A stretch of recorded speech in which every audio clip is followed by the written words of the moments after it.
Welcome to Sleepy Classic Tales. Today we begin one of the greatest works of world literature, a broad Russian novel about love and marriage, about passion and duty, about happiness and ruin. Anna Karenina by Leo Tolstoy, published in the years 1877 and 1878.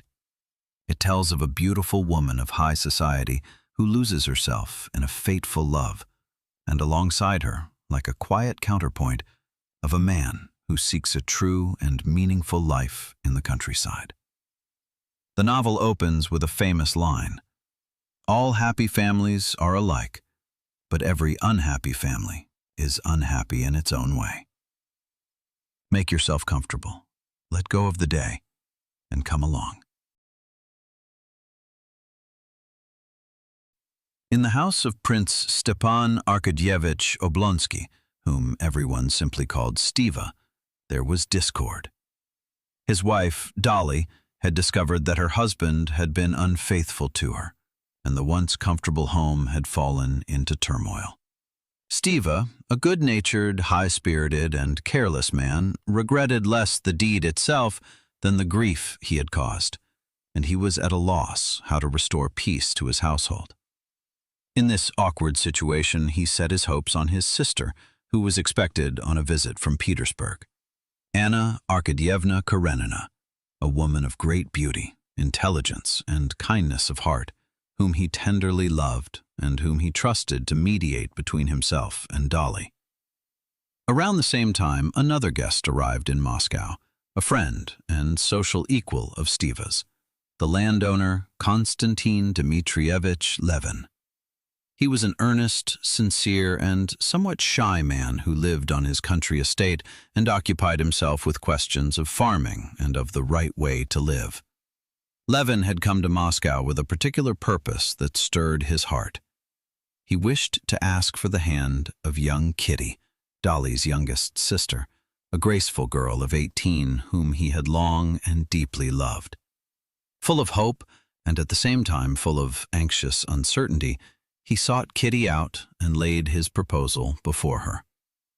But he came at the wrong moment, for in those days Kitty's heart was turned toward another, a brilliant young officer, Count Alexei Vronsky, who was courting her and from whom she expected an offer of marriage any day.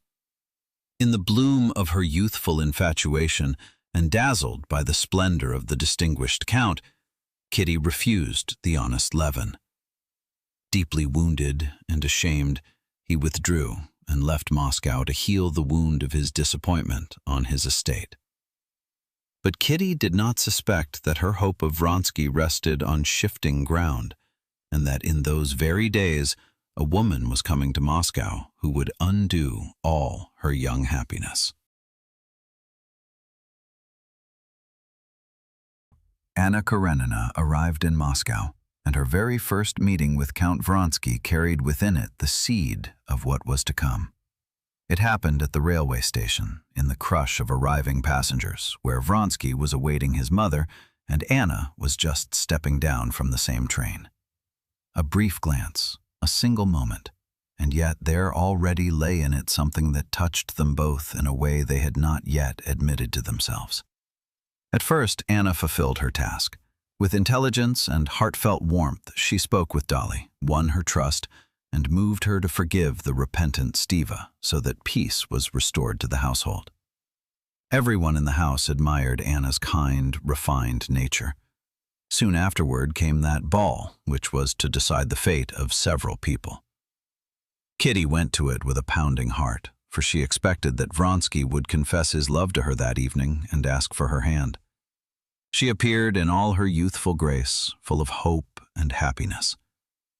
But the evening took a different turn than she had dreamed, for Vronsky had eyes only for Anna. Between him and the beautiful married woman there arose, in the dance and in conversation, a passion that could no longer be concealed, and that lay open to all who looked more closely. Kitty, who had to witness it, grasped the whole truth all at once. She recognized that Vronsky had never loved her, and that his affection now belonged entirely to Anna. The pain and the humiliation struck her so deeply that the evening from which she had promised herself the highest happiness became the bitterest of her young life. Anna herself was frightened by the power of the feeling that had awakened in her and the young officer. She recognized the danger, and in her effort to escape it, she broke off her stay in Moscow abruptly and traveled back to Petersburg to her husband and her son. But Vronsky, inflamed and resolved, followed her on that very journey and gave her to understand that he wished to be wherever she was. Anna took up her accustomed life again at the side of her husband, Alexei Alexandrovich Karenin. He was a high state official, a dutiful, dignified man of cool intellect, older than she, wholly devoted to his office and to outward standing. He loved Anna in his dry, rational way, yet for the stirrings of her heart he had never possessed any feeling, and their marriage had from the beginning been more a union of propriety than of affection. But Anna dearly loved her little son, Seryoza, and in him she found the true support of her life.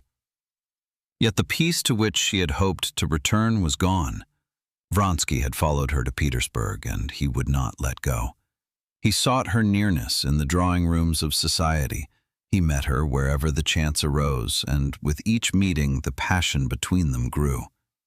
At first Anna resisted. She struggled against the feeling that threatened to sweep her away, for she was a sincere woman and detested lies and deceit. But Vronsky's persistence and her own long-denied longing for real love were stronger than her resistance. Little by little she gave way, and what had begun as a secret inclination became a real bond. From then on, Anna lived a double life. Outwardly, the respected wife of the statesman, in secret, the mistress of Vronsky. This double life weighed heavily on her, for her nature rebelled against the hypocrisy. In Petersburg society, however, such a bond did not remain hidden for long. Soon, rumors were going around. People whispered in the drawing rooms, and glances began to follow Anna. Karenin himself at last noticed that something was wrong, that his wife had changed, and that her name was being mentioned together with that of the young count. As a shrewd man concerned for his reputation, he spoke to Anna about it, yet not out of jealousy or wounded love, but out of concern for outward appearances and the preservation of propriety. He admonished her to exercise caution and to give no cause for talk. But Anna, caught between her passion and her conscience, felt the noose slowly begin to tighten. At that time there was a horse race in which Vronsky took part as a rider, and which became a turning point for Anna. She was among the spectators at her husband's side, and followed the contest with an agitation she could scarcely conceal. When Vronsky fell heavily during the race, and for a moment his life seemed in danger, Anna lost all composure. Her cry, her open, undisguised fear for her beloved, betrayed before everyone what was happening within her. For Karenin, who sat beside her, that moment was the proof of what until then he had only suspected. On the way home he called her to account, and Anna, weary of dissembling and unable, with her sincere nature, to endure the lie any longer, confessed the truth to him. She told him openly that she loved Vronsky, that she was his mistress and no longer loved her husband. This confession plunged Karenin into a deep inner conflict. Less the pain of betrayed love tormented him than the worry over his position, his reputation, and the question of how he should now conduct himself without bringing about a scandal. He wrestled with himself, and his first impulse was to leave everything as it was and to demand of Anna that she preserve the outward appearance of the marriage and hide her connection with Vronsky, at least from the world. He wanted no divorce, for it would only have increased the stir, and so he required of her that she henceforth keep up the form and remain in his house as though nothing had happened. But Anna felt herself in this enforced hypocrisy as though in a prison. She now lived in a tormenting uncertainty, torn back and forth between her love for Vronsky, her tie to her son, and the pressure of the social constraints that were closing in on her without mercy. Meanwhile, she had become pregnant by Vronsky, and with that, her situation grew still more acute, for now the truth could no longer be hidden in the long run and demanded a decision. The time of the confinement drew near, and with it a turn that brought all involved to their limits. Anna gave birth to a daughter, but the birth was hard, and afterward she fell into a raging childbed fever that brought her close to death. In those days, as she hovered between life and death and herself believed her end had come, something strange and moving happened. Anna asked for her husband, and in her fever, out of a deep need for reconciliation, she begged his forgiveness. And Karenin, the cool, dutiful man, was seized in that moment by an emotion he had never known in himself before. At the sickbed of his wife, in the face of her possible death, all offense and all resentment fell away from him, and he felt a sincere Christian compassion and forgave her from his heart. Indeed, he even forgave Vronsky, who was likewise present. For a moment, the otherwise so closed-off man rose to a true greatness of soul. But Vronsky, shaken by this magnanimity and overwhelmed by shame at himself, fell into deep despair. The noble forgiveness of the betrayed husband shamed him so greatly, and the prospect of losing Anna forever seemed to him so unbearable, that in an hour of hopelessness, he raised his hand against himself. He survived the attempt, but it remained a sign of how deeply this love and this entanglement had shaken him as well. Anna, however, recovered against all expectation, and with returning health, the old feelings returned as well. The reconciliation at the sickbed, sincere as it had been in the moment, could not last. Anna recognized that she could not endure the life at Karenin's side in gratitude and enforced duty, for her heart belonged to Vronsky. And so the brief harmony broke apart. Anna decided once and for all against her husband and for her beloved. She left Karenin, left her house, and traveled abroad with Vronsky and the little daughter to live with him freely at last, far from Petersburg and the constraints of society. But her dearly loved son Seryozha she had to leave behind, and this loss lay like a shadow over her new happiness.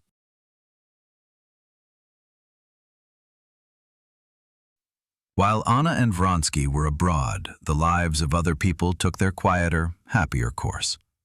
Konstantin Levin, who had returned to his country estate, had long been unable to get over Kitty's refusal.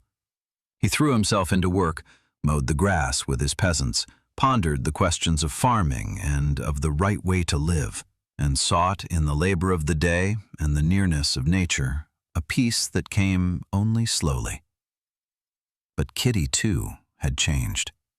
The illness and the disappointment that Vronsky's turning away had caused her had gradually subsided, and in the time of her recovery she had matured and had recognized whom she had scorned in the honest Levin.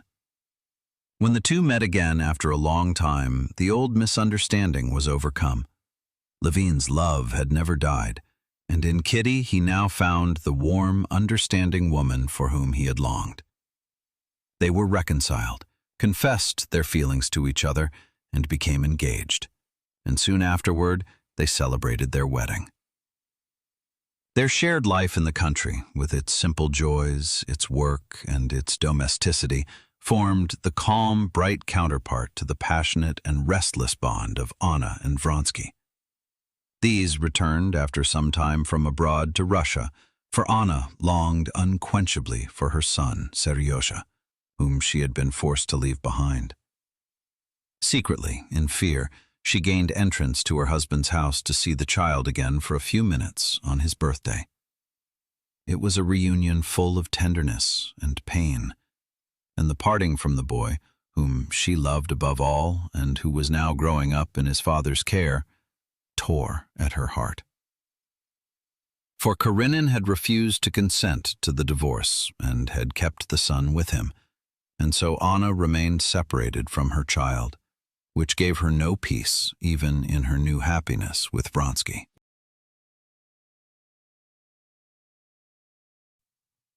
For Anna and Vronsky, there now began a time in which their happiness slowly began to fall apart from within. They lived together, yet their situation was difficult, for high society, which scarcely blamed a man like Vronsky for his conduct, closed itself off to Anna. She, the woman who had left her husband and lived in an unwedded bond, was ostracized and shunned. When once, defiant and full of longing for her old life, she visited a theater, she experienced the full coldness and contempt of the society that cast her out.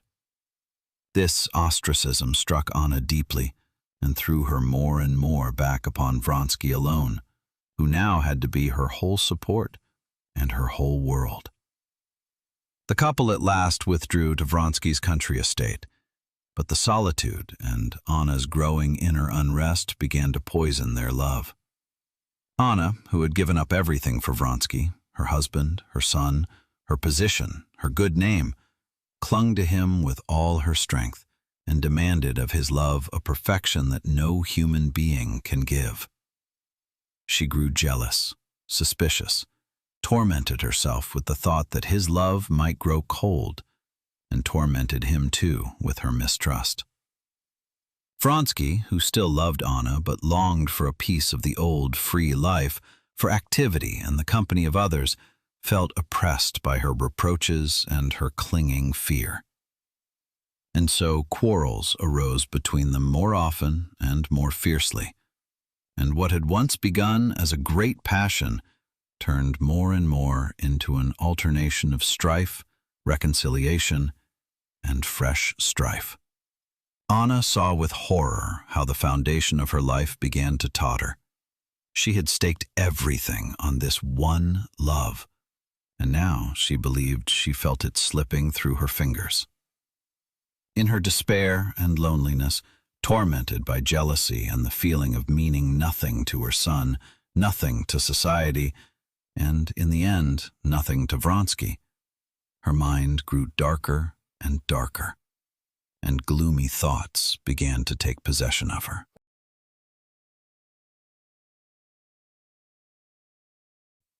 Anna's state of mind grew darker and darker. After a particularly bitter quarrel with Vronsky, which left her in the belief that his love had turned away from her, she lost her footing. Driven by tormenting thoughts, overwhelmed by jealousy, remorse, and the feeling of complete isolation, she drove through the city in growing despair. Her way led her to the railway station, that place where everything had once begun, her first meeting with Vronsky. There, in a moment of deepest darkness and hopelessness, Anna threw herself before an oncoming train and met her death.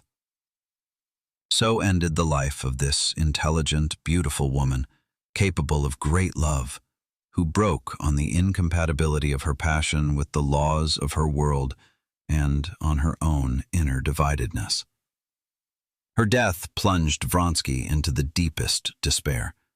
Broken by grief and guilt, he lost all will to live, and in order to give his now meaningless existence some purpose, he volunteered for the war in the Balkans, resolved to give up his life there. But far from this misfortune, on his quiet country estate, lived that man whose path had from the beginning formed the counterpole to Anna's story, Konstantin Levin. While Anna had perished through her passion, Levin was still searching for that which sustains and holds a life. He had long tormented himself with the ultimate questions about the meaning of existence, about God, and about the right way to live, and had almost despaired at his own inability to believe. At Kitty's side, in the circle of his young family, in the work in the fields, and in dealings with simple people, he gradually found ground under his feet. And at last, through a simple word from a peasant, through the shock at the birth of his son, and through the quiet wisdom of the simple life, a light dawned on him. He grasped that the meaning of life cannot be fathomed with the intellect, but lies in goodness itself, in living for others, and in the faith of the heart. And so Levin, while others broke on their passion, found in the end his peace and his reconciliation with life, in devotion to the good and in the simple happiness of everyday life at the side of the woman he loved. That was our short retelling of Anna Karenina by Leo Tolstoy, a story of love and passion, of guilt and society, of the ruin of the one and the quiet purification of the other, and of the question of what the true happiness of a human being consists in. Good night, and if you like, we'll hear each other again tomorrow, here at Sleepy Classic Tales.